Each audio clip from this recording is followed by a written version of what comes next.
এবারে পাভলভের কথায় আলোচনা করা হবে কেমন করে এই মনোচিকিৎসা সাহায্যপ্রার্থীর মনে আসর পেতে বসে, অর্থাৎ ইন্ডাকশন পর্বর বিষয়। Induction of hypnotic suggestion therapy. মনোচিকিৎসার প্রবেশ বা আবেশের ক্ষেত্রটি হলো এক চমৎকার বিজ্ঞানের হাতিয়ার প্রয়োগ করে মনোরোগ সারানোর চেষ্টা করা, কিন্তু তা করা হয় এক প্রকার শৈল্পিক সুষমার শৈলী দিয়ে। কারণ এর মধ্যে যেন শর্তাধীন উদ্দীপনা ও নিস্তেজনার অবপারমাণবিক কণিকার তরঙ্গতত্ত্ব এবং কণিকা তত্ত্ব দুই রয়েছে, অর্থাৎ পার্টিকেল এবং ওয়েব থিওরি। শিল্পীর সুষমা এই দিয়ে মনোচিকিৎসার গ্রহণযোগ্যতা অনেক পরিমাণে বাড়িয়ে তোলা সম্ভব। অবশ্যই এখানে মনোচিকিৎসা, যিনি এই চিকিৎসা দিচ্ছেন সেই মনোচিকিৎসক, তার সেই সময়কার দেহ ও মনের অবস্থা একটা গুরুত্বপূর্ণ শর্ত। অন্যদিকে যিনি মনোচিকিৎসা গ্রহণ করছেন সেই সাহায্যপ্রার্থীর দেহ মনের ভূমিকা এখানে একটি বিশেষ শর্ত হয়ে দাঁড়ায়। তবে ধীরেন্দ্রনাথের পেশাদারিত্ব বা বৃত্তি নিপুণতা আমাদের মনে করিয়ে দেয় যে কেমন করে একজন বিশেষজ্ঞ মানুষ এই সমস্ত সমস্যার ঊর্ধ্বে দাঁড়িয়ে উপযুক্ত বা যথাযথ দায়িত্ব পালন করতে সক্ষম হবেন। ধীরেন্দ্রনাথের অন্য সুবিধাগুলির মধ্যে গুরুত্বপূর্ণ হলো তিনি মনোরোগ বিশেষজ্ঞ, ফলে তিনি তার রোগীকে সম্যকভাবে জানেন, যা একজন চিকিৎসক ব্যতীত মনোচিকিৎসকের পক্ষে অর্জন করা আয়াসলব্ধ জ্ঞান। সাধারণত আমাদের সমাজে ক্লিনিক্যাল সাইকোলজিস্ট বা কাউন্সিলররা মনোচিকিৎসক হয়ে থাকেন এবং স্বভাবতই তারা চিকিৎসক নন। ফলে সামগ্রিকভাবে শারীরবিদ্যার ভিত্তির ওপর পাভলভীয় মনোচিকিৎসার শারীরবিদ্যার যে বিস্তার তা খুব সহজে ধরে ফেলা তাদের পক্ষে কঠিন হয়ে দাঁড়ায়।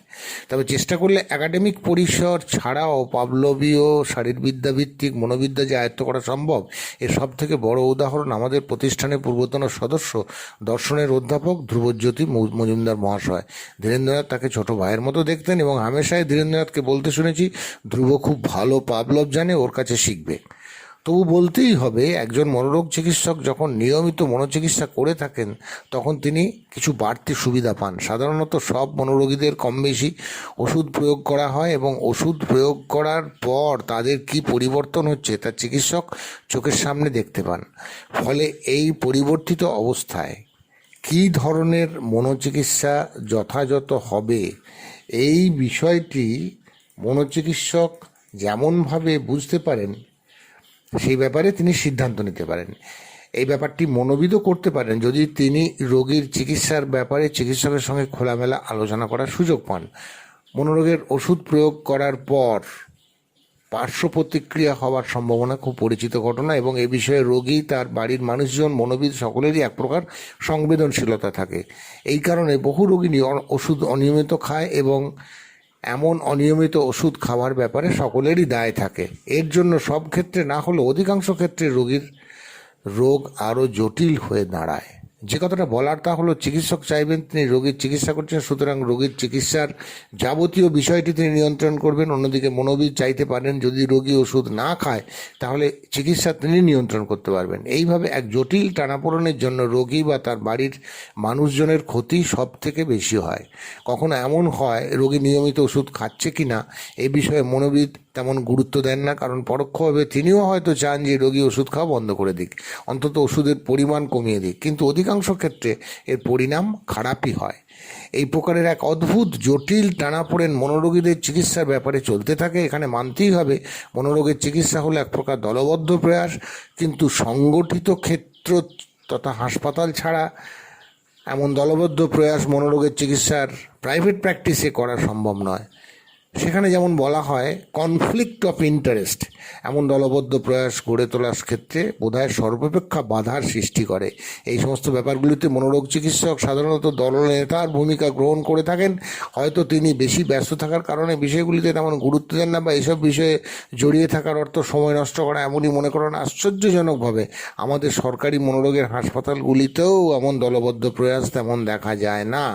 সবাই যে যার মতো যান্ত্রিকভাবে কাজ করে যান। চিকিৎসায় একীভূত হওয়া যথেষ্ট প্রয়োজন এমন তাগিদ প্রায় কেউই অনুভব করেন না। শেষ অবধি যা হয়, রোগীদের কষ্ট চলতেই থাকে।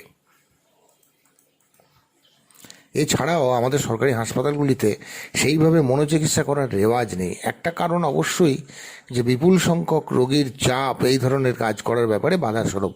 তবে প্রতিটি রোগীর জন্য এমন মনোচিকিৎসার পরিষেবা নিয়মিত বরাদ্দ করতে হলে একটা ভিন্ন ধরনের কালচার বা পরিবেশ, যেটাকে অ্যাম্বিয়েন্স বলি আমরা, গড়ে তোলার প্রয়োজন হয় এবং সর্বক্ষেত্রে এই ব্যাপারে অগ্রজ চিকিৎসকদের নেতৃত্ব দিতে হয়। নইলে বাইরে থেকে বৃত্তি নিপুণতার এই পরিবেশ তৈরি করা কারো পক্ষে সম্ভব নয়।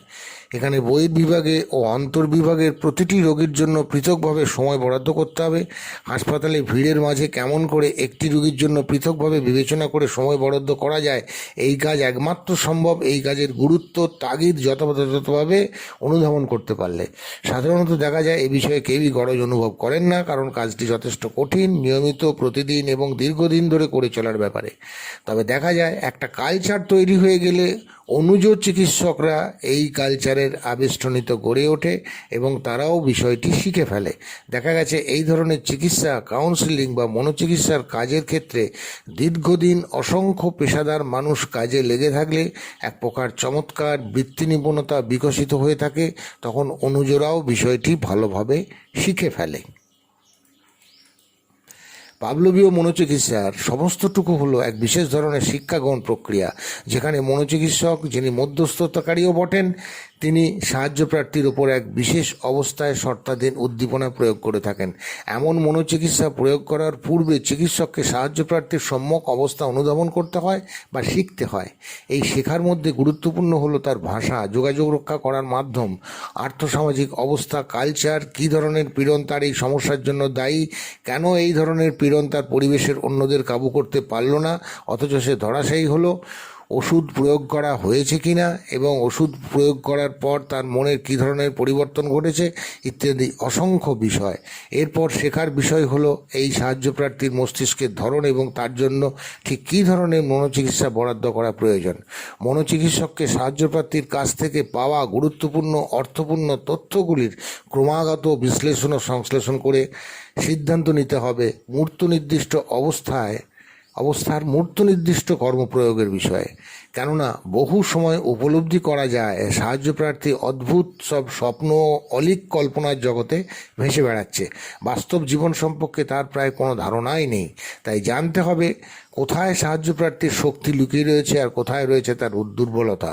কারণ মনোচিকিৎসক যদি এই সমস্ত কিছু সমাকলিত না করতে পারেন তাহলে তিনি খুব বেশি রোগীকে সাহায্য করতে পারবেন না। কারণ আমরা মনোচিকিৎসার মাধ্যমে রোগীকে তার পারিপার্শ্বিক অবস্থা সম্পর্কে শিক্ষিত করে তুলতে চাই, যাতে সে যথাযথভাবে তার পরিবেশে মানিয়ে নিয়ে চলতে পারে।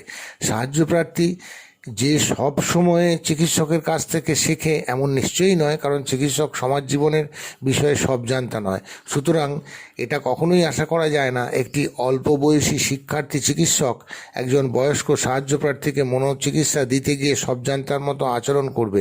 বলার কথা হলো এইভাবেই মনোচিকিৎসককেও শিক্ষিত হয়ে উঠতে হবে।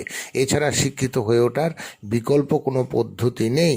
আমাদের অভিজ্ঞতায় আমরা দেখেছি সাহায্যপ্রার্থী যদি শিক্ষিত ও সমাজদার হন তাহলে তারা অনেক বিষয়ে অন্যদেরও শিক্ষিত করে তুলতে পারেন। এটাই স্বাভাবিক যে মানুষের জীবনযাপনের বহু শর্তর বিষয়ে আমরা প্রায় কিছুই জানি না।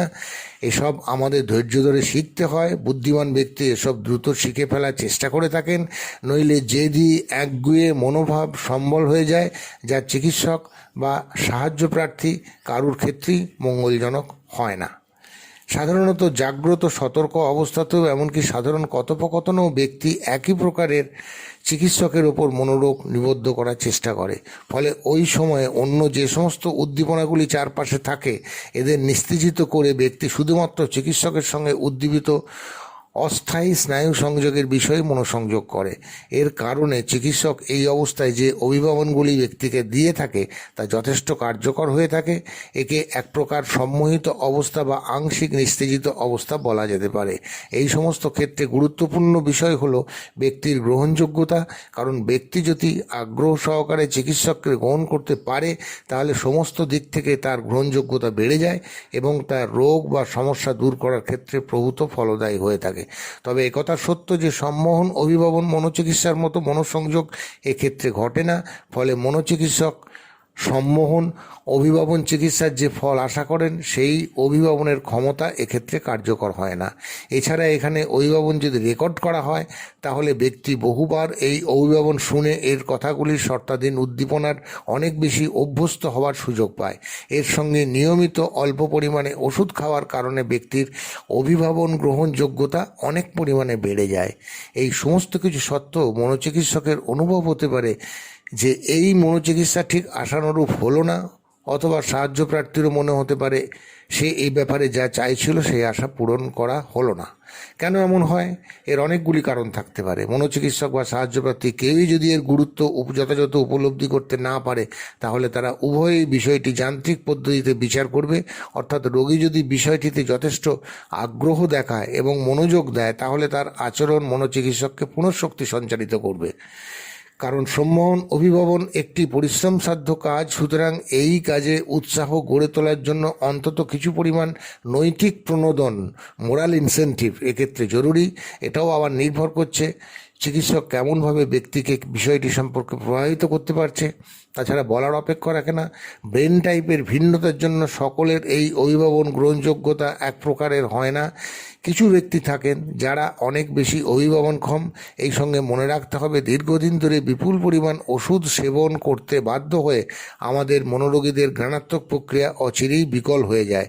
পূর্বেই বলেছি এই মনোচিকিৎসা হলো শিক্ষাগণ প্রক্রিয়া, সুতরাং এই প্রক্রিয়ায় যে কোনো কারণে রোগী যদি সম্পূর্ণ নিস্তেজিত অবস্থায় থাকে তাহলে তার পক্ষে এই মনোচিকিৎসা যথাযথভাবে গ্রহণ করা অসম্ভব হয়ে পড়বে। পরিবর্তে আমরা দেখেছি কারুর যদি এই মনোচিকিৎসা ফলপ্রসূ হয় তাহলে তার আরোগ্য দ্রুত এগিয়ে চলে। আবার এই ধরনের মনোচিকিৎসায় সুর বা সঙ্গীতের প্রয়োগ সম্পর্কে কয়েকটা কথা এবারে বলবো। এই নিয়ে জাতীয় আন্তর্জাতিক স্তরে যথেষ্ট গবেষণা হয়ে চলেছে এবং গবেষণা চলতেই থাকবে, কারণ সঙ্গীত আমাদের জীবনযাপনের এক প্রয়োজনীয় উপাদান।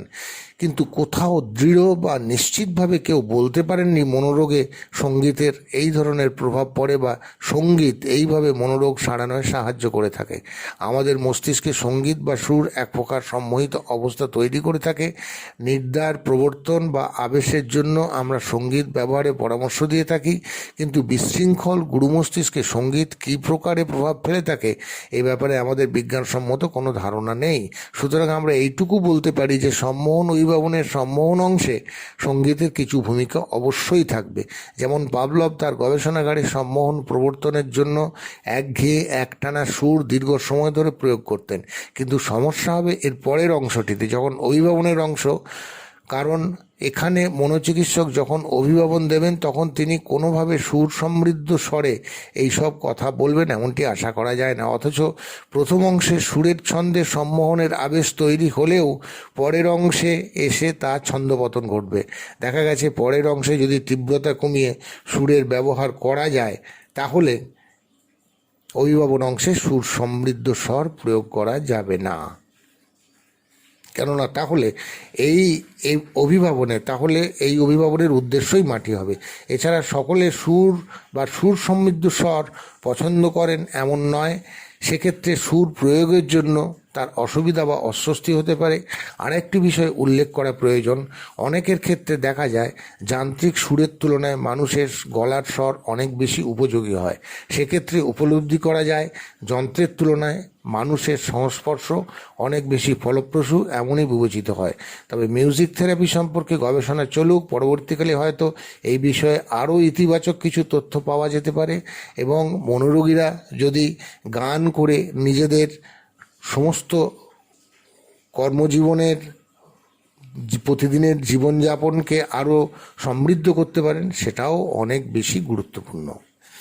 তাহলে আমরা এখন দেখব মনোচিকিৎসা গড়ে ওঠা কী প্রকারে সম্ভব হয়, কেমন করে মনোচিকিৎসা গড়ে ওঠে একটি ব্যক্তির মধ্যে। এতক্ষণ যা বলা হলো এর সংক্ষিপ্তসার করে এবার আমরা দেখব ধীরেন্দ্রনাথ আসলে কি চাইতেন, বিশেষত তিনি যা করতেন এর মাধ্যমে কেমন করে সম্মোহন অভিভাবন চিকিৎসা গড়ে উঠেছিল। প্রথমত পূর্বে আমরা বলেছি ধীরেন্দ্রনাথ যখন মনোরোগ চিকিৎসাকে পেশা হিসেবে বেছে নিলেন তখন 8-5 জন বিশেষজ্ঞের মতো তারও এই একই সমস্যা শুরু হলো যে তিনি রোগীদের পরিষেবা দেওয়ার জন্য কি করবেন, কারণ তিনি ইসিটি প্রয়োগ করেন না। আর বাজারে মনোরোগের ওষুধও 1950 সাল নাগাদ তেমন কোনো কিছু ছিল না, তাহলে হাতে রইল একমাত্র মনোচিকিৎসা প্রয়োগ করা। এই চিকিৎসা যথেচ্ছ যদৃচ্ছ প্রয়োগ করা যায়, কারণ রোগীর পছন্দ না হলে সে এতে যোগদান নাও করতে পারে। এছাড়া এর আর অন্য কোনো পার্শ্ব প্রতিক্রিয়া নেই। তাই উন্মাদ রোগীদের হয়তো চিরকালের জন্য জেলখানা বা আরোগ্যশালায় পাঠিয়ে দেওয়া ছাড়া অন্য কোনো গত্যন্তর থাকতো না, বিশেষত গরিব মানুষদের ক্ষেত্রে। কারণ রোগীকে বাড়িতে ঠিকমতোভাবে পরিচর্যা করার মতো অবস্থা তাদের ছিল না, সামর্থ্য ছিল না। যারা এরই মধ্যে ঘরে রাখতে পারবেন তাদের রোগীদের উন্মাদ অবস্থা কমাবার জন্য বরাদ্দ হবে ব্রোমাইড বা কেফিন মিক্সচার, বারবিচুরেটস, প্যারালডিহাইড ইত্যাদি ওষুধ। এখানেও রোগী শান্ত হয়ে এলে মনোচিকিৎসা দেওয়া যেতে পারে। নানা ধরনের আধা ধর্মীয় চিকিৎসা বা প্রাকৃতিক চিকিৎসা, যেমন কাদা, মাটি, জল, যোগা ইত্যাদি ব্যবস্থা করা যেতে পারে। সেই সঙ্গে দাদাজি, বাবাজি, মাতাজি, গুরুজিরা রয়েছেন, তারাও তাগা, তাবিজ, জল পড়া ইত্যাদির মাধ্যমে রোগ আরোগ্যের চেষ্টা করে থাকেন। এরপরে পড়ে রইল বায়ু রোগীরা, যারা কোথাও কোনো কষ্ট লাঘব করার সুযোগ পাচ্ছেন না, বহু ক্ষেত্রে কবজাঙ্কিতেও তারা স্বস্তি পাচ্ছেন না। তারা মনোরোগ চিকিৎসক বা মনোবিদদের সাহায্য প্রার্থী হবেন। সুতরাং চিকিৎসকদের একটা কিছু উপায় উদ্ভাবন করতেই হবে, যাতে তারা রোগীর সমস্যা বা কষ্ট লাঘব করতে পারেন। দ্বিতীয়ত, ধীরেন্দ্রনাথের সুবিধা হলো তিনি ততদিনে পাবলবীয় মনোচিকিৎসায় অভিস্নাত হয়েছেন। সুতরাং তিনি এই পদ্ধতি এক্ষেত্রে অবলম্বন করবেন, এটাই স্বাভাবিক। তিনি দ্বিতীয় সংকেততন্ত্রর ভূমিকা, কথা বা অভিভাবনের শক্তি ইত্যাদি কেমনভাবে শর্তাধীন উদ্দীপনা রূপে প্রতিক্রিয়াশীল হতে পারে, এসব ততদিনে অন্তরীকরণ করে ফেলেছেন। সুতরাং কর্মক্ষেত্রে মনোচিকিৎসায় তিনি তা প্রয়োগ করে এর ফলাফল জানতে চাইবেন। এর মধ্যে আশ্চর্যের কিছু নেই। ওই সব দিনে প্রতিদিনের কর্মপ্রয়োগে প্রায় প্রতি মনোচিকিৎসকই এই কথার শক্তি প্রয়োগ করতেন, অন্তত অপ্রথাগতভাবে মনের ভার লাঘব করার জন্য।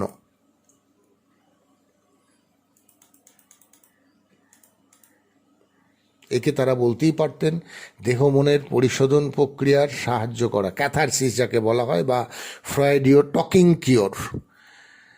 এরপর ধীরেন্দ্রনাথের স্থানে নিজের মতো এদেশে সম্মোহন, অভিভাবন, মনোচিকিৎসার ভিত্তিপ্রস্তর স্থাপন করলেন। কারণ এক বিপুল সংখ্যক বায়ুরোগী যারা ক্রনিক অ্যাংজাইটি স্টেটে ভুগছে, এই সাহায্য প্রার্থীদের সামলাবার জন্য দেশজ উপায়ে তাকে অনেক কথা ভাবতে হয়েছে। এইভাবে মনোচিকিৎসা দিয়ে ধীরেন্দ্রনাথ উপলব্ধি করলেন তার রোগীরা যথেষ্ট উপকৃত হচ্ছে, তারা সেই কথা তাদের চিকিৎসককে নিয়মিত জানাচ্ছে এবং এই মনোচিকিৎসা নতুন করে দেওয়ার জন্য আবেদন জানাচ্ছে।